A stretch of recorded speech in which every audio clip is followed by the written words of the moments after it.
तंत्रज्ञानात एवढे क्रांती होतीये, त्याच्यामुळे डेटा स्टोअर करायला काय फार अडचण नाही आता.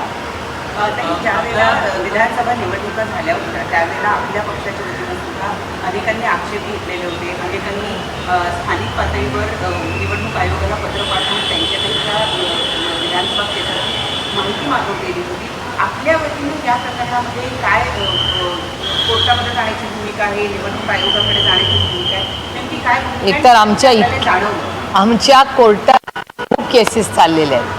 म्हणजे एकतर आमची पक्षाची केस चालली आहे, सिंबलची केस चालली आहे, त्याच्यानंतर बारामती लोकसभा मतदारसंघामध्ये वेल्ह्यामध्ये जे पैसे सापडले ती केस चाललेली आहे.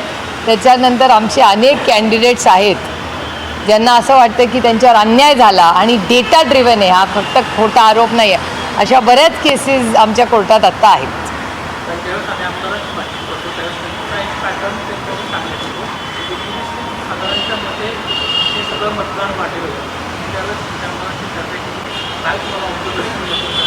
मला वाटतं जी काही चर्चा व्हावी ती पारदर्शक व्हावी आणि ती डेटा ड्रिव्हन असावी. त्याच्यामुळे जो काही डेटा दोन्ही बाजूचा असेल त्याच्यावर पारदर्शक चर्चा व्हावी. म्हणजे एकदा जे काय होईल त्या विषयाचा सोक्ष मोक्ष होऊन तो विषय कुठल्या पद्धतीने जाईल तो लॉजिकल कन्क्लुजनला गेला पाहिजे अशी माझी आग्रहाची भूमिका. आणि जर मला असं वाटतं ते रिचेकिंगसारखं आहे.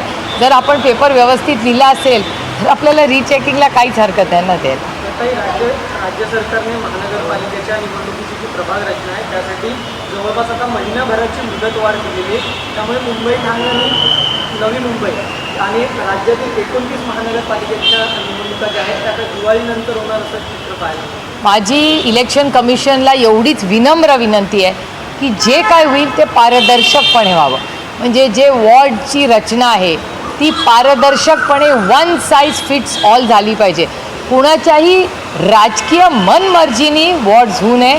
हे इलेक्शन आहे, हे पारदर्शकपणे संविधानाच्या नियम कायद्याप्रमाणे, कारण का हा देश कुठल्याही व्यक्तीच्या मनमर्जीने चालता कामा नये. तो पारदर्शकपणे संविधानानेच चालला पाहिजे. त्यामुळे जे काही नियम कायदे आहेत ते सगळ्यांना समान, म्हणजे आमच्यापासून सगळ्यांना समानच असले पाहिजेत. आणि जी काही वॉर्ड रचना असेल त्याचा एक स्टँडर्डाइज फॉर्म्युला असला पाहिजे आणि त्याच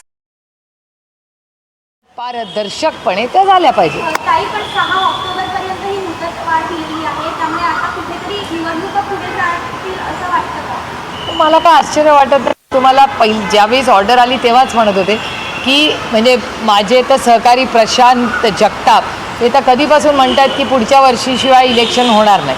त्यामुळे मला काय आश्चर्य ह्याच्यात वाटत नाही. तुम्ही आमच्या दरवेळी 6 महिन्याच्या प्रेस कॉन्फरन्सेस काढून बघा.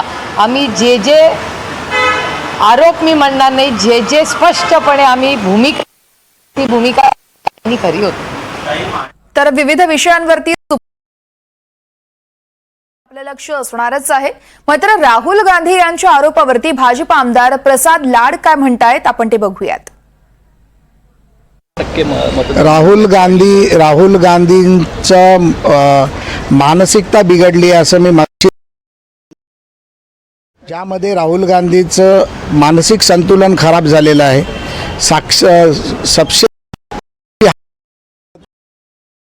त्यामुळे वैफल्यग्रस्त झालेले राहुल गांधी हे माननीय देवेंद्रजींवरती आणि महाराष्ट्र भाजपावर टीका करत आहेत. ज्यांना संघटनच कधी कळलं नाही, संघटनेत हार झाली म्हणून ज्यांना अध्यक्षपद सोडावं लागलं, त्यांना संघटनेच्या कार्यकर्त्यांची किंमत आणि संघटनेच्या कार्यकर्त्याच्या माध्यमातून केली जाणारी BLO 1 BLO 2 मतदार नोंदणी, मतदार वाढ, मतदाराला बाहेर काढण्याची प्रथा परंपरा ही काँग्रेसला कधीच माहीत नव्हती.